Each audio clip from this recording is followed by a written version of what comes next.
So, you remember 4 months ago, we were having an international conference call on the internet. Belgium and from Germany and from Israel, California, Colorado, whatever, all around.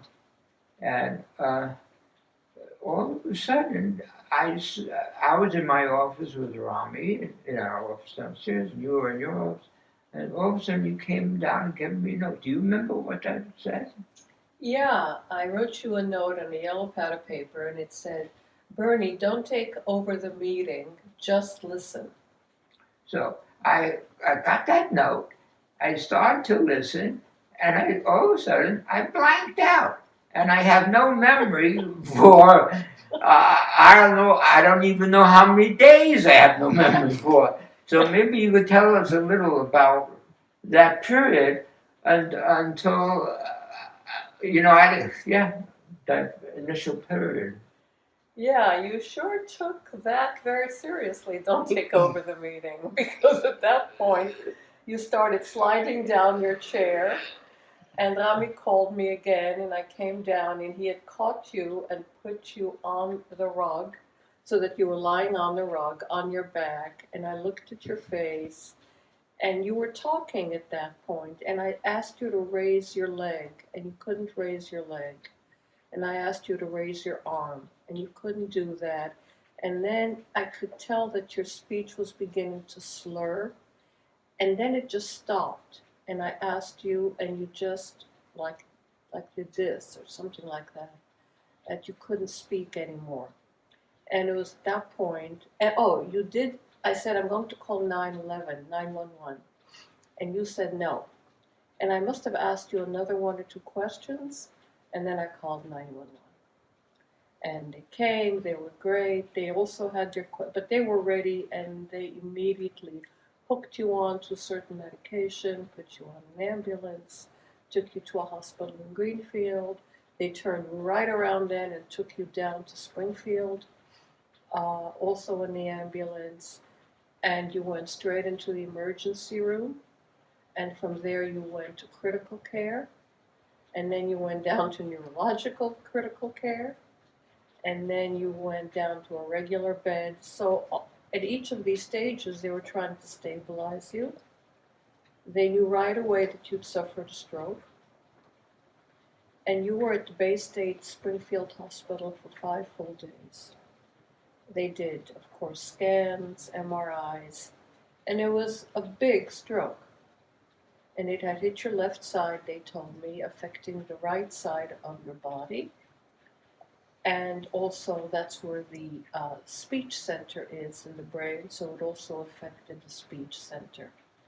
So for 5 days they were trying to make you stable, and it was really not clear you were going to make it. So that was your 5 days in Bay State, and your daughter Elisa came, and Rami was there. And after 5 days in Bay State, they felt you were stable enough to move you to the Weldon Rehabilitation Hospital. And that's what we did. And you spent 5 weeks at the Weldon Rehabilitation Hospital. The first couple of days after your stroke, you didn't talk, and it wasn't at all clear that you'd be able to speak. And only after a couple of days, I think one morning, Rami and I were there, and you said something.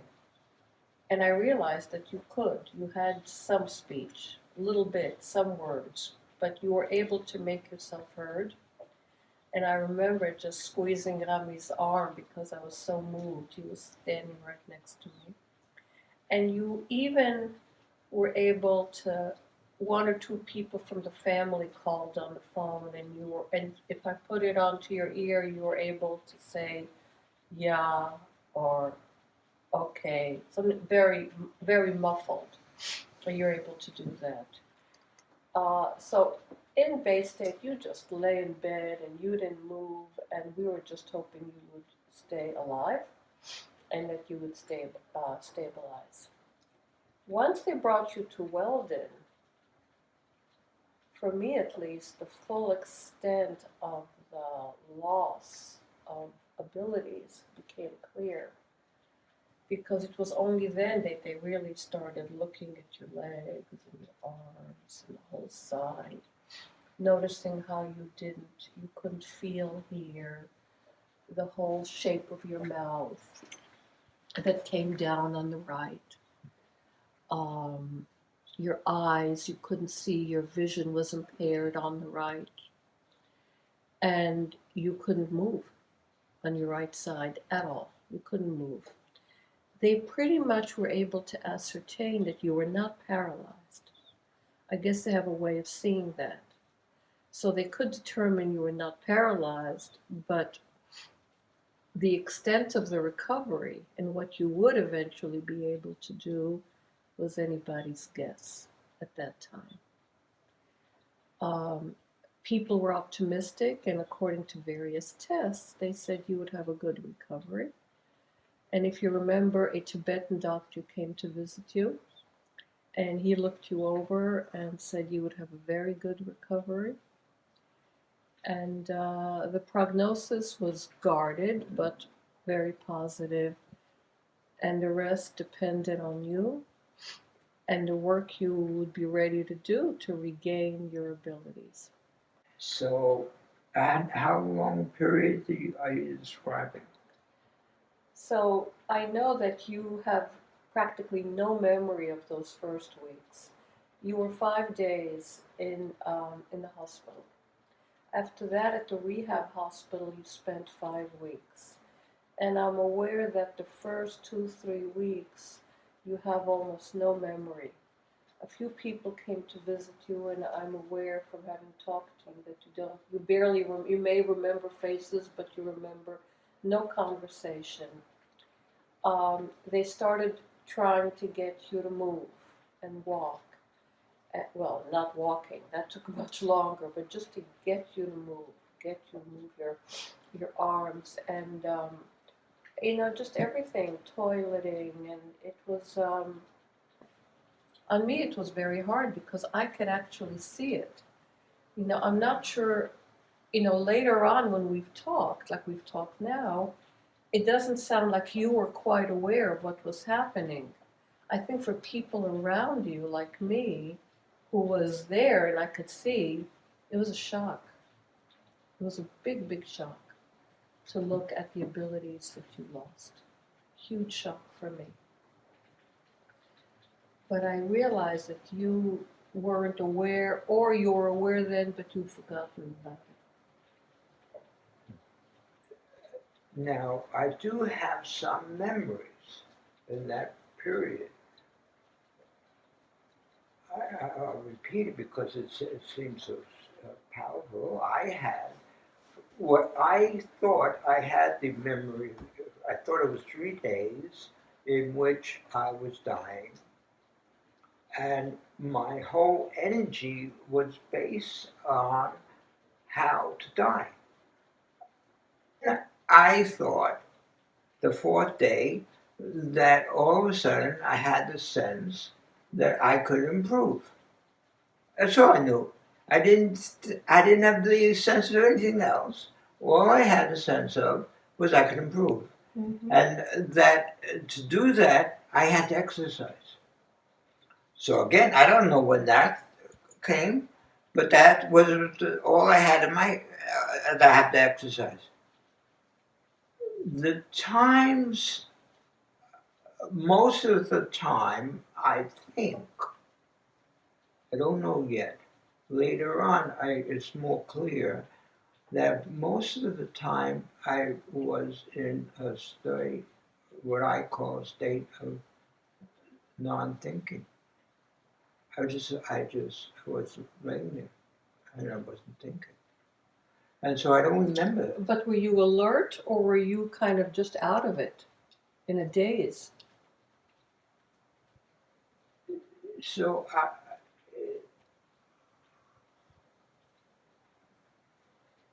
that's interesting. See, I think now. I'm thinking. I'm not just experiencing. I'm thinking that in that state I was aware that I was in no state and no thinking. I don't know if that's true or not. I I I was not. I don't remember being in pain or anything or other. I just remember that there were periods where I wasn't doing anything, and other than it seemed to me I was resting so I could exercise. It was like everything was all focused about exercising. Mm-hmm. And then I do remember certain people coming to visit. And I may even have said it's okay that they come visit. And I remember thinking when they came, they're taking all my energy. I can't do this. I need, in between my energy, my exercisings, I need to rest or be in the state of not knowing. How did you feel when you exercised and you saw that you couldn't do things? Like when they first tried to get you to walk, it took 3 people to get you walking. And I wonder, like, did you feel discouraged? Did you feel bad or Yeah, no, frustrated? during this time, which later I know was for 4 weeks. I don't remember for 5 weeks in the hospital. I don't remember all 5 weeks, but I remember the last few. Uh, but during all that time, I didn't feel depression. I didn't feel negative. I didn't feel hey, I can't do these things. All my attention was, how do I get what I'm doing to be done with more energy, and I want to go to the next thing. It didn't, somehow I didn't have, I don't remember at least, Mm-hmm. having any sense of, oh, so this part is not working, that part's not. I just was, here's what I got to do now. Oh, I need 3 people to help me walk. Okay, let's do it. And you know what? Hopefully it'll be 2 people next one. Right. And a good example of this, it was late in the game. I think it was just in the 4th week or even 5th week. I don't know. They brought me over to 4 steps, and they said, "Yeah, we're going to have you walk. We're going to have you take your good leg." My left side was in good shape. The right side had a lot of problems.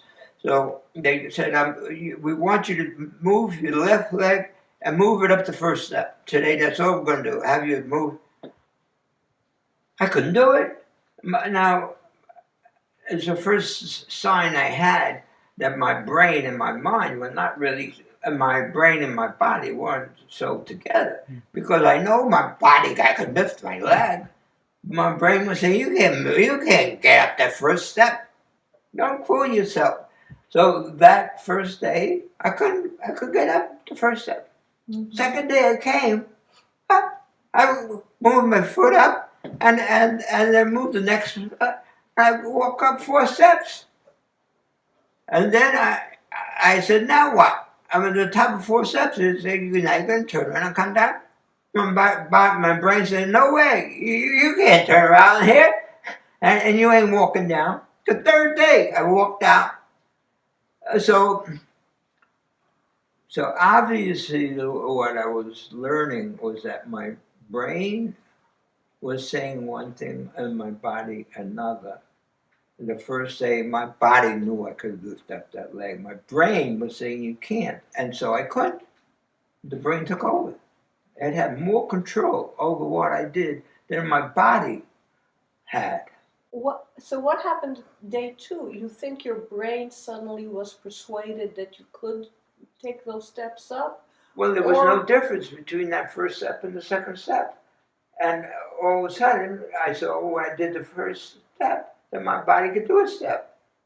No, man, I could have gone up 10 steps or 100 steps. Maybe not. I might have gotten too tired. But I got past an impasse. So obviously, on that first day, my brain was telling me, no, your leg can't get up. But it was also for sure that your right leg couldn't get up. But the second day, it just went right up. So what the hell? That means I could have done it the day before too. I think. I mean, I couldn't have just in one day made all. But it may be. So you're saying that even though the brain was saying, no, you can't do it on the first day, you might have just been able to just raise your feet and do it anyway. You mean the second day? No, even on the first day. That's what I'm trying to Yeah. get at. Yeah, there probably would have been a way. I don't know if there would be a way of overriding. The brain has a lot of control. It seemed to me that control is not allowing me to do something, not allowing me to feel something, not allowing me to hear something. I know many times I say, what was that?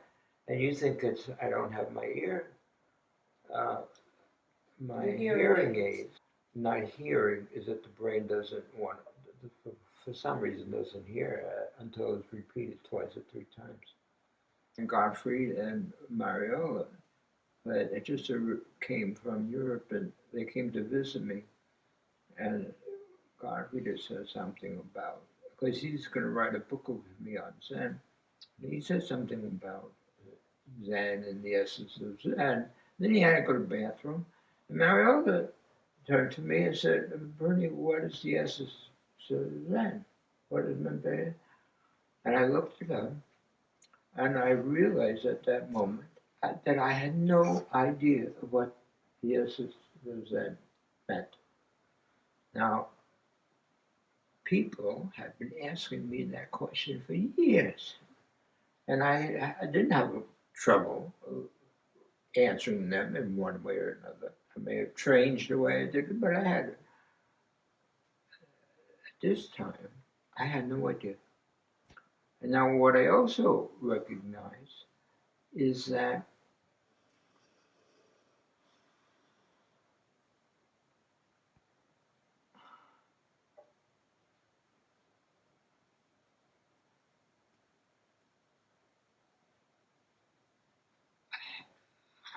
I knew, I felt I knew what that state was. The state was that, but I had no way to describe it. The the words that I had used before to describe it weren't available to me. And I had no words that were available to me.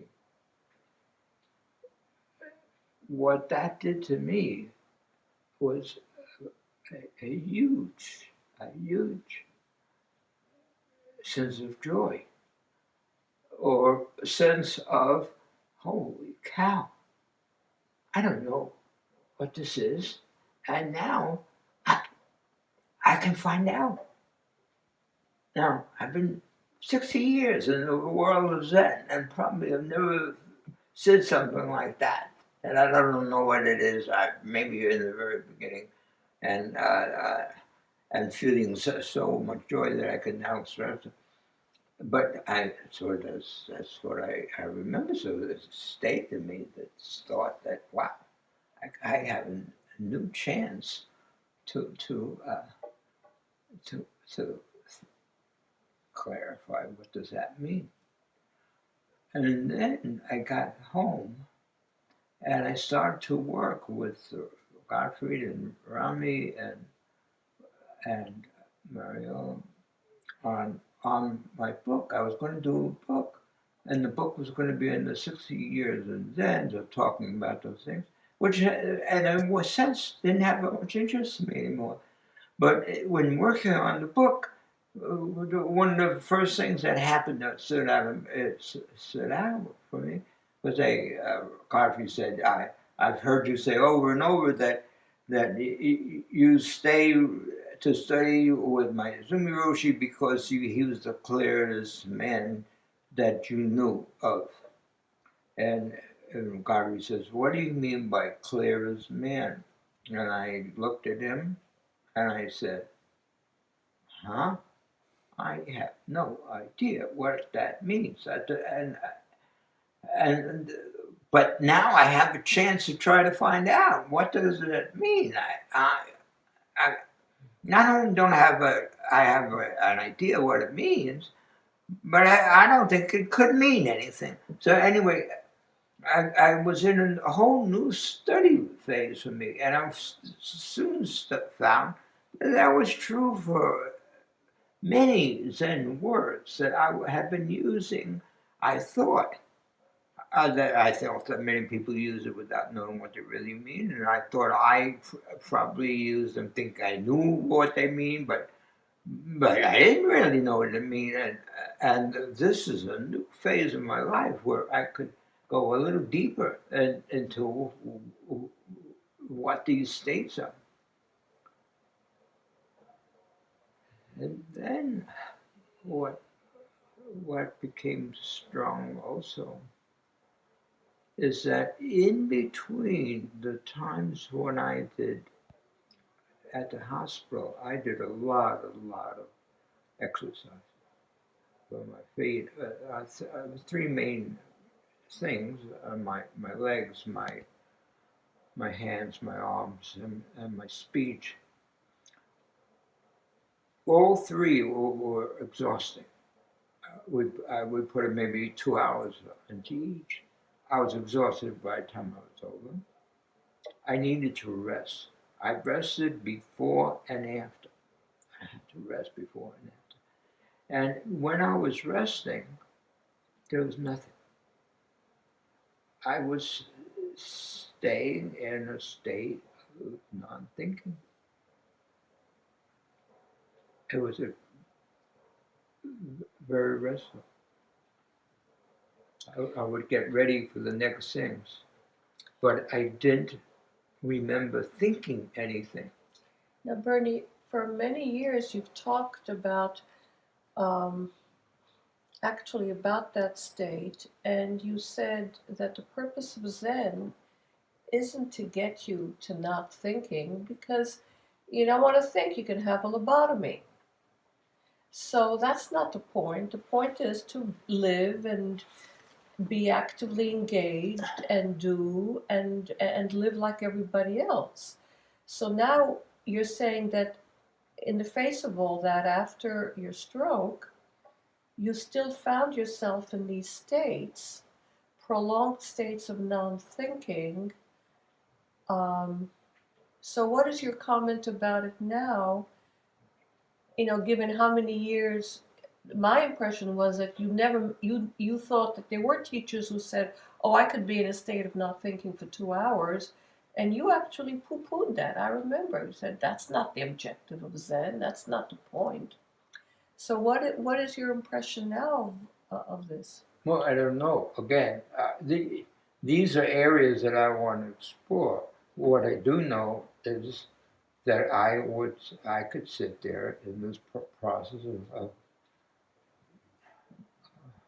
it was not a lobotomy say. I was aware. I wasn't sitting. Mm-hmm. I was aware and I was resting and I wasn't thinking. Now that period went on for a long time, and I think, but I have no way of knowing that that's probably true during the phases where I don't remember what was going on. And my mind was not, but I don't know, and I can't. I have no way of going there. So I would like to explore with somebody who has some thoughts on this, some of this, what was going on there. I also, uh, it's also gone. The the when I'm not when I'm in that state when I'm in that state where I used to be when I would get into this, I would just not be there and rest up. Now my mind is doing all kinds of things. So it feels like my brain has redone some wiring, and part of that wiring is giving me more memory because I didn't have that much memory. So and do you have to have a stroke to experience that? perhaps I don't. I just don't know. So at any rate, what I decided at that point was, wouldn't that be great to start a series of webinars with people who have become dominant successors of mine. I mean, eventually with others too, but at least to start off and to explore what are the Zen terms that they're using that I happen to be now exploring, re-exploring again. And of course, I've used the same, many of the terms they're using. But now start asking them, let's talk about this together. I can, what's shikantaza? What is it? What? So that's why the beginning of the thought of having these webinars, and now looking forward to see what will go on. I want to make it, just these beginning webinars, not that many people at once. So we'll have hopefully we'll have fun and explore some stuff together. That's great. Okay.